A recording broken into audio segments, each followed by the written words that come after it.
Hola, ¿qué pasa? Me llamo Scotty y bienvenido Rec 3 Genesis. Again, I'm not gonna do it all in Spanish, but yeah. So,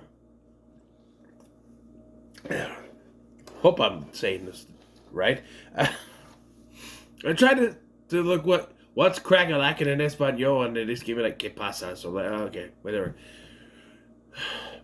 Yes, we are finishing. We are getting there. Rec 3 Genesis, which ditches the found footage format. Kinda. See, I was confused when I started watching this, and it was still found footage. I'm like, wait, I thought that they stopped doing this. Well, 20 minutes later, they do. Like, oh, okay. I didn't know that started out. It's weird. It starts weird. It does. It starts as what is supposed to be like a wedding video. Someone thought this was a smart little idea. Let's make it a wedding video. But it makes no sense in the context that someone found this footage. Like, keep in mind, the found footage only goes 20 minutes. Edited together, 20 minutes long.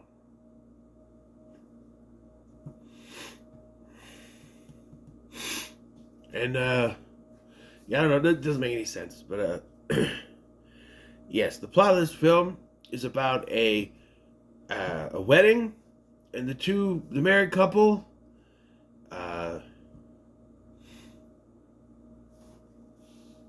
Clara y Coldo, which is not a real nombre, but whatever.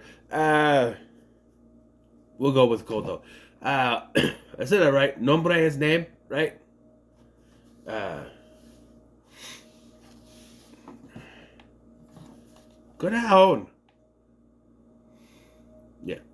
The titular couple, Coldo, played by Diego Martin, y Leticia Dolera, who plays. I did it wrong.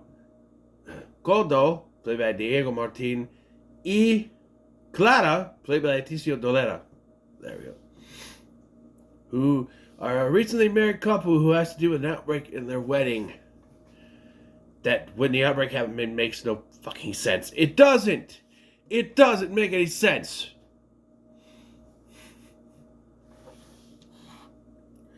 We'll get there. But yeah, like I said, I enjoyed it. I enjoyed this one. And maybe it was because of the breakaway from the found footage, or because the found footage part was so incomprehensible because whoever they had holding the camera didn't know how to hold the camera, so it's shaking the whole time. Like, when the outbreak happens, the camera shakes so much, I had no fucking idea what happened. I had to rewind it, try to figure out. I'm like, wait, what? I still don't know how everything just went. It's like they wanted an action-pack opening, an action-pack reveal of this thing, but it makes no sense in context, so we'll get there. So yeah, Clodo y Clara are celebrating their wedding day.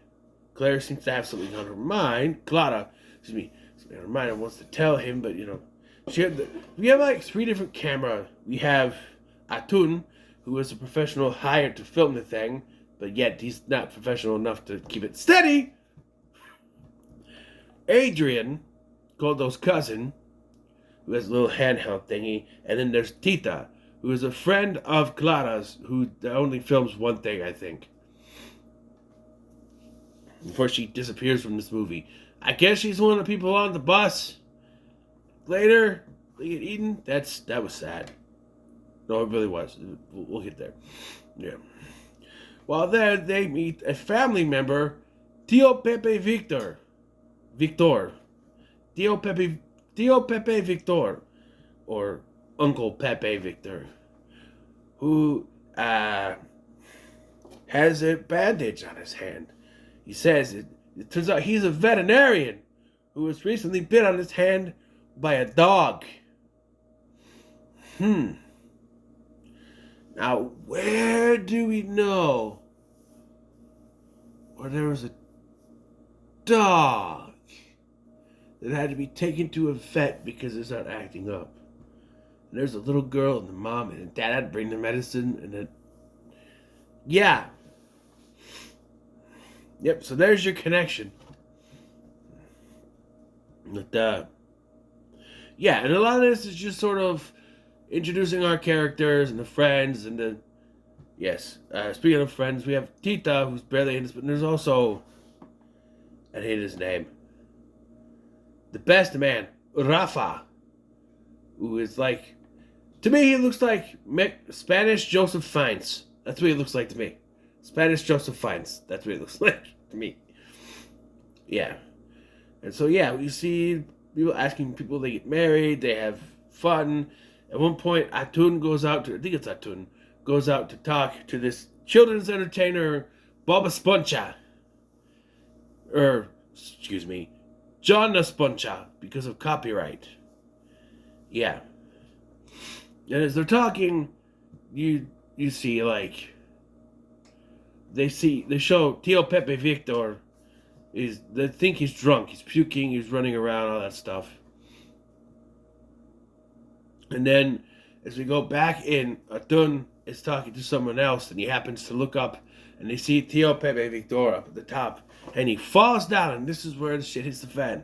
He pops up, chews his wife's neck off, and then, out of nowhere, a bunch of infected people just come bouncing in from nowhere. Wait, how? He was the only one that was infected. How did all these people show up? Only thing I can think of is during Tío Pepe Victor's journeys around the place, he infected a bunch of people, and nobody noticed until now. Yeah, so everyone gets separated.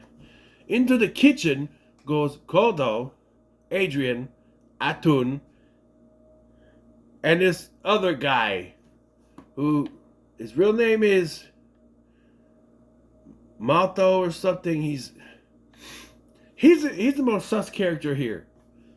So they call him Royalties because he's a guy who is there to listen to whatever music they played and write it down so that he could then take it to the record companies so they could send out for royalties. Yeah, I don't think that's legal, dude. That's what he says. He says, I am a guy who, I go to weddings and I listen to what music is playing so I can get royalties. I'm like, that can't be legal. Like, it's a private wedding. It's a private ceremony. Right? Whatever music you play shouldn't have, like, you're telling me if I want to play Gangnam Style at my wedding, some dude's going to come along and write it down and I'm going to get slapped with a letter saying I need to pay Psy royalties for it? Or am I getting this wrong? I don't pay for it. They just get royalties from the record company? Is that it? He represents the record companies? And they get it's a private ceremony. They shouldn't get paid for. I don't know. It'd make more sense if they were making a movie and whatever music they were. I don't know.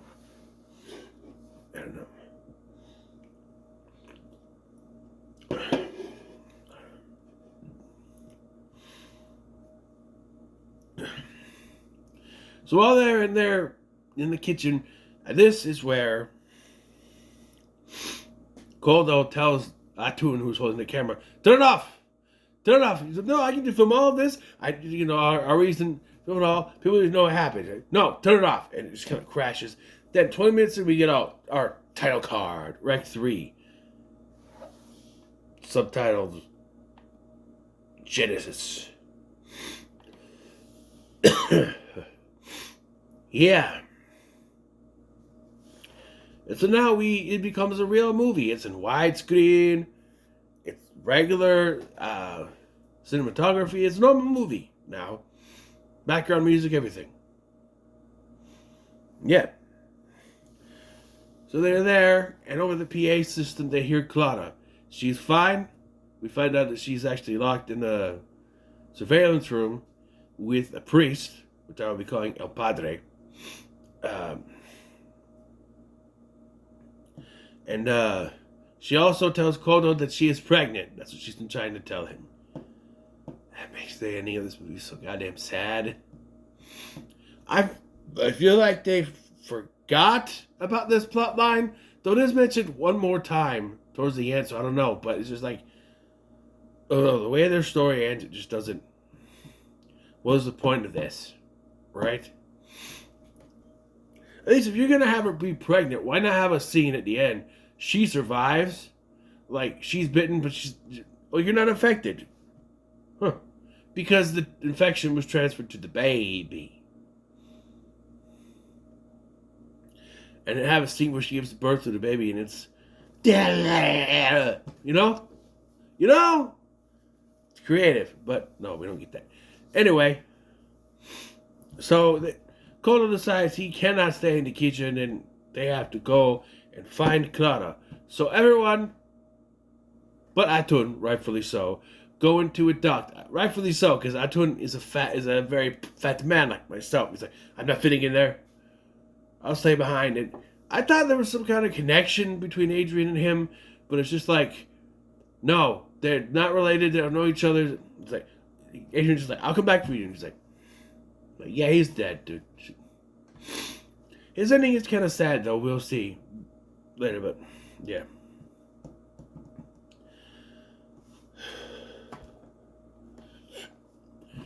So, as they go through the duct, they then go back to found footage for a minute because they need put the night vision on. Like, isn't there a light on that camera? No, night vision to see through the tunnel, which they get through, and they eventually make it to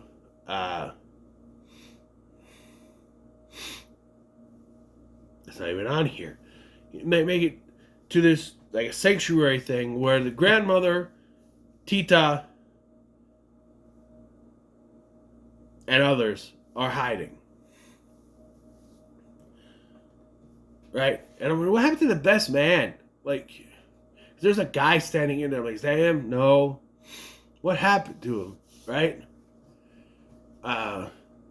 Actually, because they cut so much out of this on Wikipedia, dude. Because after they escape, I like how they keep yelling at them, come on, royalties! No, they see a car with a guy in it, and they go to the car, and this very fat lady is in there eating him. No, she's infected, and she's like, I'm not, not, you know what I mean. Unfortunately, royalties does not make it. He dies. We never see him again, but he dies. So, yeah, and they take out the woman and the guy. Royalties beats the shit out of the dude. Then he gets eaten, but no, Royalties beats the shit out of the lady. Then he gets eaten by the dude, and they take out the guy. And so all that's left is Adrian and Koldo, and that's where they find the grandmother and everything, and they're hiding, and they have to find their way. They're in a sanctuary. They're safe essentially, which means they could have stayed all our fucking night. He has to go find Clara. At this point, infected have broken through where they are in the surveillance room. They escape. And during this, we see them find a bunch of infected. And in the reflection of a mirror, the infected look like Tristana Medeiros for some reason. And upon seeing this, El Padre says, Father Imelda was right. Father Imelda was right. There's a name drop. He knows Father Imelda. Yeah. Also, in this scene, he begins to quote scripture, which causes them to stop, which is an important plot point for later. As they run away, they find another room where Rafa is still alive. Apparently, he did the bang boom with Natalie, Clara's French friend. They are shown sneaking off earlier in the film. Nice. Very nice. Yeah.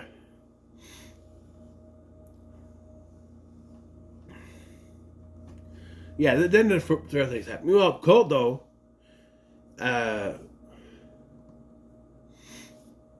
and so the other guy who I thought was Rafa at first, run around dressed like Knights of the Round Table, complete with, it sounds like Lord of the Rings music. And they get far enough for the other dude to get attacked and eaten by a zombie, and Goldo makes it to the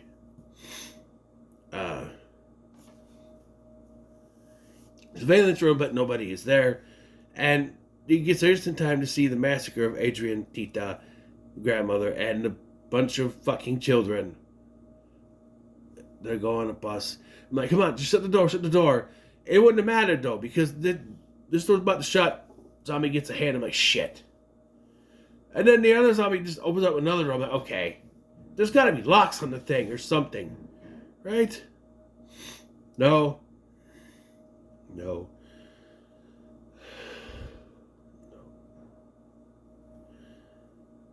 Clara, Natalie, and Rafa have found a place where they find another survivor. Jonas Puncha! Who is still alive, and he has a shotgun. You can't... Jonas Puncha. Yeah. The hell? During this, I love this confession where Clara's like, I didn't want you to come to my wedding anyway. I invited you to be nice. I didn't expect you to show up. And she's like, I wasn't going to show up. I bought the cheapest ticket. And then she gets eaten. That's kind of funny. That's what I was like, oh, as a friend. Oh, I'm inviting her just because I don't want her to feel left out, you know. Oh, they came. Oh, that's nice. Yeah, I bought the cheapest ticket to get out of here. Yeah.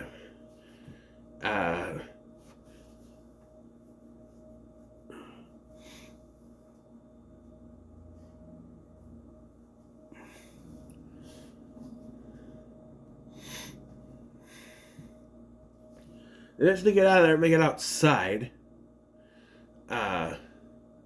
Where, after a few good shots, we lose Jonas Puncha. She has an encounter with her mother, tu madre, who is infected, and she is killed by Jonas Puncha, and then a bunch of zombies jump on Jonas Puncha, killing him. Rest in peace. Yeah. So Clara and Rafa flee into a tunnel, which was added to the movie later in production because they found the tunnel and thought we need this to be part of the movie. Clara then hears a song being played by Goldo in the ballroom, sort of to show that he's still alive. So she finds a chainsaw, fights her way through the infected in the tunnel, but Rafa is bitten, and then she saws his fucking head off. She's like, I'm sorry. Yep. Goldo makes it back to the kitchen for some reason. It's never explained why he goes there. I guess because Adrian said he'd go back for Atun. But they find Atun, who is dead. He was not bitten. He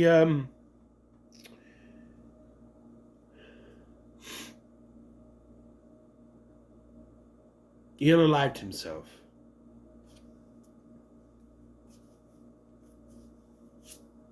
You know what I mean? Yeah.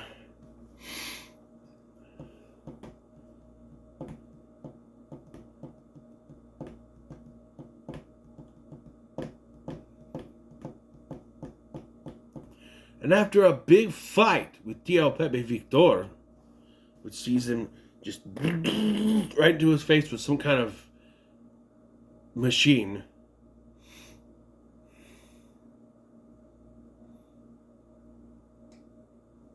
the vet, it's uncle.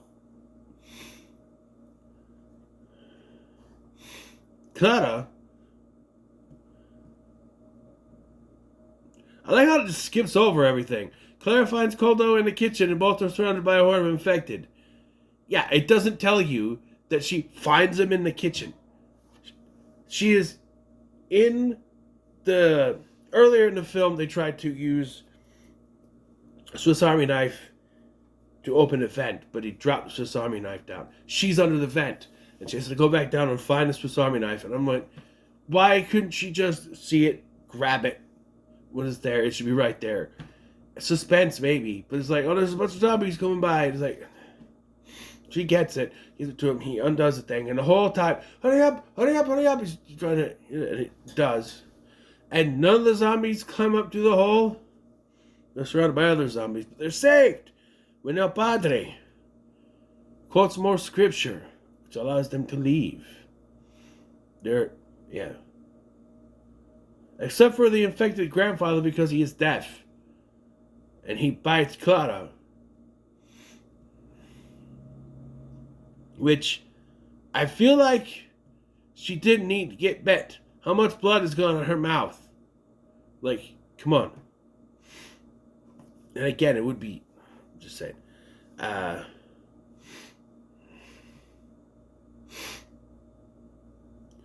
it, rightfully like Evil Dead, they chop off her arm, which kind of worked in the previous installment, but doesn't work here, it turns out. But, yeah, he uses a sword that he had. Yeah. They find it. Somehow they've quarantined it off like the apartment building, but it's a freaking park. So I don't know how that works. It's just a gate on one side, but it wouldn't be open on the other. I don't know. Ugh. They just walk through the thing and they're like, hey, put her down, she's infected. Put her down. Put her down. They share one final kiss. And you see her eyes just turn, and he goes, mm. She bites his tongue off. I'm like, oh, ooh. It's like,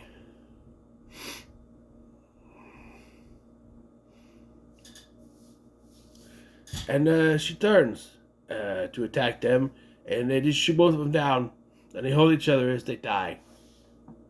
And that's it. So tell me, what was the point? What was the point of her being pregnant thing? Right? I do like how she tries to explain to the family members, this was not a shotgun wedding. We did not get married because I was pregnant. I didn't find out till this morning. That whole thing. Like, she's trying to explain, because she knew the grandmother would have went off on him. But, I don't know what it really adds to it. I think they should have both survived. She shouldn't have gotten bitten. They make it out, and they test their blood. They're not infected. Let's test them. They're not infected. They're not infected. Let them through. But then it cuts to some months later, which you can reincorporate the found footage. He's recording. She's giving birth. She gives birth, and it's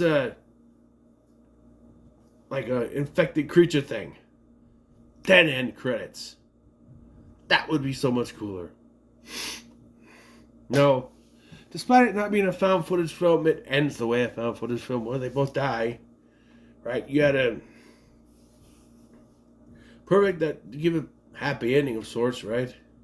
And I do like this scene where after he pulls her up, they have this the looks on their faces that, it's the person you love. They've been trying to find each other through this whole movie, and now they finally got there. And they're ready to just, they're surrounded by the dead. They're ready to just give up until El Padre, who I presume he ends up dead. I don't know. And I love the nods. I love that the uncle was the veterinarian that took care of the dog. He was getting bitten by the dog, and then I like that they mentioned Father Imelda. I know I've been saying it wrong. I may have Imelda. It's an L, not an I. So it kind of connects. This one was just directed by Paco Plaza. Only Paco Plaza. As they decided after the second one, they wanted to split and do their own thing. So Paco Plaza did this one. And Jaume Balagueró, that last name, does Rec 4. So, and yeah, I like this one. I'll give it a pretty good. Which means, I guess means it's better than 2. So you have a high middle of the road. I don't like that one too. I don't know. We'll see. We'll see how it goes with the fourth one. Yeah. And yes, it is a little difficult when it's all in Spanish. Try to get it from Walk Around, but I was able to. It helps that there's also dead meat kill counts. So if I miss anything, I can watch his kill count, and he goes through the plot and back behind the scenes stuff, so I know some of the behind the scenes things. So, yeah. And hey, I gotta give it to the actress. What's her name? Leticia de Olera. She's in this wedding. It's not a regular wedding dress. Okay, she's in it through the whole thing. It's not like Ready or Not, which I guess the similar thing. I had different kind of layers, but it's not one of those wedding dresses with straps like you do, or like in Ready or Not, she has like a long armed one, and it kind of deteriorates throughout the movie. This one is like a halter top that is here, and wrapped around. There are no straps. So she's got to run through this whole damn movie in fear that one time it might just pop out. Because you got to... And not once do we see her do this, like a lot of women will do when they have those kind of tops. They must have, like, spackled it shut or something. I don't know. Just like... She also has a bright-ass red garter that she wears throughout. And it's not because of blood. It's just red at the beginning. Usually it's white or black, but, red is fine. Yeah. I was assuming it was just red. But yeah, she's got to run around this whole movie in that, so it works. I also know that Diego Martin did not like wearing the night getup. It's too heavy, I guess. I can see that, but yeah, I had fun with this. So, what are your thoughts on Rec 3 Genesis? Let me comment, like, share, subscribe. Thank you for watching. I'm Sky, and I'll see you in the next one.